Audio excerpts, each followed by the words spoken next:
Hello everyone.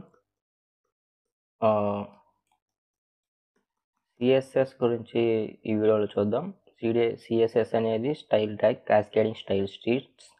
ఈ style sheets అనేవి మనం ఎక్స్టర్నల్గా వేరే ఫైల్లో చేసుకొని HTML డాక్యుమెంట్ ఆర్ ఫైల్కి ఇంపోర్ట్ చేసుకోవచ్చు. లేదా మనం ఇక్కడే హెడ్ ట్యాగ్లోనే స్టైల్ అనే ఎలిమెంట్ని యూజ్ చేసుకొని ఇక్కడ సిఎస్ఎస్ అనే ప్రాపర్టీస్ అన్ని రాసుకోవచ్చు. సో ఇప్పుడు సపోజ్ H1 అనే ఎలిమెంట్ ఉంది అనుకోండి. దీంట్లో ఏదో ఒక టెక్స్ట్ ఉంది. ఇప్పుడు ఈ టెక్స్ట్కి మనం స్టైల్స్ యాడ్ చేయాలంటే ముందుగా సెలెక్టర్స్ అనేవి ఉంటాయి. సెలెక్టర్స్లో కొన్ని టైప్స్ ఉంటాయి. ఎలిమెంట్ సెలెక్టర్స్, ఎలిమెంట్ పెట్టి సెలెక్ట్ చేసుకోవటం, లేదా క్లాస్, అది క్లాస్ నేమ్ ఇచ్చేసి దాని నుంచి స్టైల్ చేసుకోవటం, ఐడి నేమ్ ఇచ్చేసి స్టైల్ చేసుకోవటం. సపోజ్ ఫస్ట్ H1 అనేది ఒక ఎలిమెంట్, ఆ ఎలిమెంట్ని యొక్క నేమ్ తీసుకొని స్టైల్ చేద్దాం. సపోజ్ H1 అని తీసుకున్నాం, టెక్స్ట్ అలైన్ సెంటర్ అని ఇచ్చా, సెంటర్లోకి వెళ్ళిపోయింది. ఇప్పుడు ఎన్ని H1లు అయితే ఉంటాయో అన్ని H1లకి ఈ ప్రాపర్టీ అనేది యాడ్ అవుతుంది. సపోజ్ ఇక్కడ H1 బదులు నాకు ఫస్ట్ ఈ H1 వరకే నేను ఇక్కడ రాసిన ప్రాపర్టీ అసైన్ అవ్వాలంటే H1 nth చైల్డ్ 1, అప్పుడు ఫస్ట్ దాని వరకే అసైన్ అవుతుంది. అంటే మల్టిపుల్ H1 ఉన్నప్పుడు ఆ మల్టిపుల్ H1స్లో ఏ H1కి నువ్వు ఇచ్చిన ప్రాపర్టీ అసైన్ అవ్వాలో కూడా మనం చేయొచ్చు. ఇక్కడ nth చైల్డ్ అని ఇచ్చేసి 2O 3A అలా ఇచ్చుకోవచ్చు మనం. సో ఇది ఒక ఇంపార్టెంట్ ప్రాపర్టీ. ఇది అయిపోయిన తర్వాత ఇప్పుడు క్లాస్ నేమ్ ఇచ్చి ఎలా డిజైన్ చేస్తావో చూద్దాం. H1కి క్లాస్ నేమ్ ఇచ్చేసి నేను హెడ్డింగ్ అని ఇచ్చా, మన ఇష్టం వచ్చింది ఇచ్చుకోవచ్చు. ఇది ఈ హెడ్డింగ్ని డాట్తో, క్లాస్ నేమ్ అనే దాన్ని డాట్తో రిప్రజెంట్ చేస్తారు. సో డాట్ హెడ్డింగ్ అని పెట్టా. ఇప్పుడు ఈ డాట్ హెడ్డింగ్లో మన ఇష్టం వచ్చిన property value text align centre. So ఇది క్లాస్ నేమ్ వాడి యూజ్ చేసే ప్రాసెస్. సేమ్ ఇలాగే ఐడి కూడా, ID is equal to heading అని పెట్టా, హెడ్డింగ్ ఐడి, మనం ఇష్టం వచ్చిన ఐడి పేరు పెట్టుకోవచ్చు. దీనికి కలర్ రెడ్ అని ఇచ్చా. సో సెకండ్ లైన్కి హెడ్డింగ్ ఐడి అనే ఐడి ఇచ్చాం కాబట్టి దానికి ఇచ్చిన ప్రాపర్టీ వాల్యూ మొత్తం సెకండ్ H1 ట్యాగ్కి అప్లై అయ్యింది. సో ఇలాగ మనం సెలెక్టర్స్ అనేవి 3 ఉంటాయి, 2 ఉంటాయి, క్లాస్ నేము ఐడి, ఈ రెండింటిని యూజ్ చేసుకొని మనం స్టైల్ చేసుకుంటాం. ఇక్కడ మల్టిపుల్ సెలెక్టర్స్ కూడా యూజ్ చేసుకోవచ్చు మనం. సపోజ్ హెడ్డింగ్ ఉంది, కామా పెట్టేసి సేమ్ రెండింటికి ఒకటే ప్రాపర్టీ రావాలనుకుంటున్నాను. కామా పెట్టేసి ఇక్కడ దాన్ని పెడితే రెండింటికి అసైన్ అయిపోద్ది. డాట్ హెడ్డింగ్ అనే క్లాస్ నేమ్కి టెక్స్ట్ అలైన్ సెంటర్ వచ్చింది. హ్యాష్ ట్యాగ్ హెడ్డింగ్ ఐడి అనే ఐడికి కూడా టెక్స్ట్ అలైన్ సెంటర్ వచ్చింది. మళ్ళీ ఇండివిజువల్గా హెడ్డింగ్ ఐడికి రాసుకోవచ్చు. ఇలా మల్టిపుల్ సెలెక్టర్స్ కూడా యూజ్ చేయొచ్చు. సో ఇంకా మనకి ఎక్కువగా ఇంపార్టెంట్ అయ్యేవి యానిమేషన్స్ యూజ్ చేయడానికి @ కీ ఫ్రేమ్ అనే ప్రాపర్టీ ఉంటుంది. ఈ ఐడెంటిఫైర్ ప్లేస్లో ఇక్కడ మనం ఒక నేమ్ ఇస్తాం. సపోజ్ నేను యానిమా అని ఇచ్చా. ఇక్కడ యానిమేషన్లో మనం 0% నుంచి 100% వరకు, అంటే సపోజ్ 100 సెకండ్స్ ఉంటే ఫస్ట్ 0 సెకండ్ల నుంచి 20 సెకండ్స్లోకి ఏం జరగాలి, అలా 100 సెకండ్స్లోకి రాసుకోవచ్చు. దాన్ని పర్సంటేజ్లో రిప్రజెంట్ చేస్తాం. సో 0% కాడ ఏం జరగాలి, 0% కాడ కలర్ రెడ్ అని ఇచ్చా,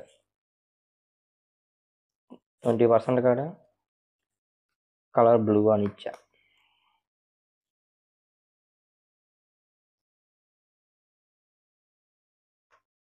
అలాగే 40కి ఇచ్చా, 60కి ఇచ్చా, 80కి ఇచ్చా, 100కి ఇచ్చా.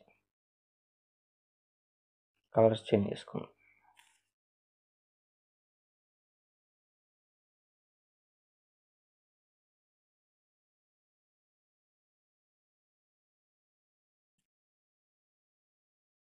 సో ఇప్పుడు మనం యానిమేషన్ అనే కీ ఫ్రేమ్ని క్రియేట్ చేసాం. ఈ కీ ఫ్రేమ్ని మనం దీనికి అప్లై చేయాలనుకున్నాం. యానిమేషన్ నేమ్ ఇక్కడ ఏమి ఇచ్చాం, యానిమేషన్ డ్యూరేషన్ ఎంత టైంలో జరగాలి, 1 second. Animation hydration count infinite, చూడండి బ్లింక్ అవుతున్నట్టు ఉంటుంది. సో ఇది యానిమేషన్ చేసే ప్రాసెస్. దీంట్లో ఇంకా కొన్ని ప్రాపర్టీస్ ఉంటాయి. బేసిక్ లెవెల్లో అక్కర్లేదు. బేసిక్ లెవెల్ అయితే ఇది. మనం ప్రాజెక్ట్ చేసే కొంది ఇంకా నేర్చుకుంటూ వెళ్తాం. ఎక్కువ ప్రాజెక్ట్స్ చేస్తేనే మనకి మంచి ప్రాక్టీస్ ఉంటుంది, అప్పుడే బాగా చేయగలం. ఇది యానిమేషన్ గురించి. సో ఇంక మొబైల్ రెస్పాన్స్ ఎలా చేస్తామంటే, ఎలా అయితే దీనికి కీ ఫ్రేమ్ క్రియేట్ చేసాం అలానే మీడియా అండ్ స్క్రీన్ అని ఉంటుంది. మీడియా ఓన్లీ స్క్రీన్ అండ్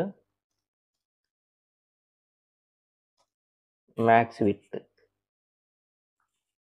500 ఇచ్చాను. ఇప్పుడు ఇది ఏం చేస్తుందంటే media only screen and max with అంటే ఏంటి, హార్జెంటల్గా ఉండే లెంత్. ఇప్పుడు స్క్రీన్ అనేది సపోజ్ ఇక్కడ కనపడుతుంది కదా, డైమెన్షన్స్ రెస్పాన్సివ్ అంటే 714 పిక్సెల్ ఉంది. మనం ఇక్కడ ఏం రాసాము, 500 పిక్సెల్ అని రాసాం. ఇప్పుడు దీన్ని ఎలా తిప్పామంటే 500 పిక్సెల్ వచ్చింది కదా. ఇప్పుడు 500 పిక్సెల్ లోపల విడ్త్ ఉన్నప్పుడు అలైన్మెంట్ అనేది ఎలా ఉండాలి, దానికే రెస్పాన్సివ్ అంటాం. అంటే మొబైల్ రెస్పాన్సివ్ అంటే ఏముండదు, ఈ విడ్త్ అనేది తగ్గితే అది మొబైల్ విడ్త్లోకి వస్తుంది.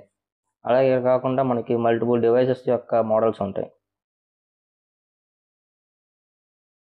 ఇవన్నీ మోడల్స్, మొబైల్ మోడల్స్. శాంసంగ్ 80, దీని విడ్త్ ఎంత ఉంది, దాని విడ్త్ ఎంత ఉంది, దాన్ని బట్టి మన ఫాంట్ సైజు, లెంత్, అలైన్మెంట్ అన్నీ మార్చుకోవాలి. సో ఇది రెస్పాన్సివ్. ఇది కూడా బేసిక్ లెవెల్ చెప్పాను. ఫాంట్ సైజ్ ఏదైనా ఇవ్వాలనుకున్నా కానీ font size 1 EM or 2 EM అలా ఇవ్వుకోవచ్చు. మనం పిక్సెల్స్ కూడా ఇవ్వచ్చు.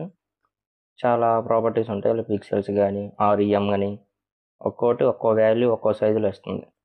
సో మనం దీన్ని వాయిస్ వేసుకొని సైజ్ అనేది డిస్క్రైబ్ చేయొచ్చు. నెక్స్ట్ పొజిషనింగ్ అంటే పొజిషన్లో మనకి 4 టైప్స్ దాకా ఉంటాయి. అబ్సల్యూట్ చూసారు కదా. ఇప్పుడు అబ్సల్యూట్ అంటే పేరెంట్ నుంచి తీసుకునే డిస్టెన్స్ని అబ్సల్యూట్ అంటాం. ఇప్పుడు సపోజ్ ఈ హెడ్డింగ్ ఉంది కదా, ఈ ఐడి సెకండ్ది కదా, ఇది దీనికి రిలేటివ్ ఇచ్చా, చేంజ్ లేదు. అబ్సల్యూట్ ఇచ్చా, ఏమైంది, పైకి వెళ్ళింది.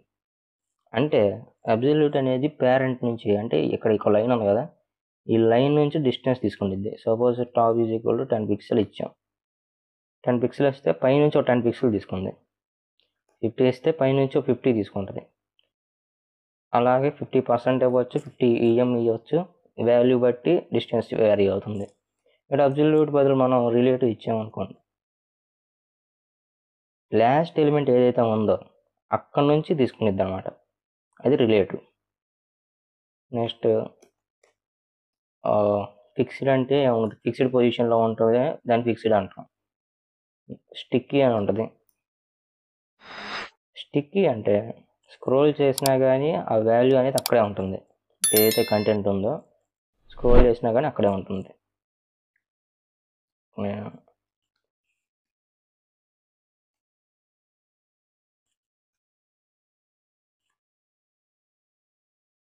చూసారు కదా, స్క్రోల్ చేస్తుంటే మిగతా ఎలిమెంట్స్ మొత్తం స్క్రోల్ అవుతున్నాయి కానీ ఏదైతే స్టిక్కీ అని ఇచ్చామో అది స్క్రోల్ అవ్వదు. దానికి పొజిషన్ స్టిక్కీ అనేది వాడతాం. సో సిఎస్ఎస్లో ఇంకా ఇంపార్టెంట్ ఏంటంటే ఇవే. ఇంకా మనం ప్రాజెక్ట్ చేసే కొద్దీ ప్రాజెక్ట్లో తగిలే ఎక్కువ స్టైల్స్ తగులుతాయి. సో ప్రాజెక్ట్స్ ఎంత ఎక్కువ చేస్తే, ఎక్కువ ప్రాజెక్ట్స్ చేస్తే అంత బాగా వస్తుంది.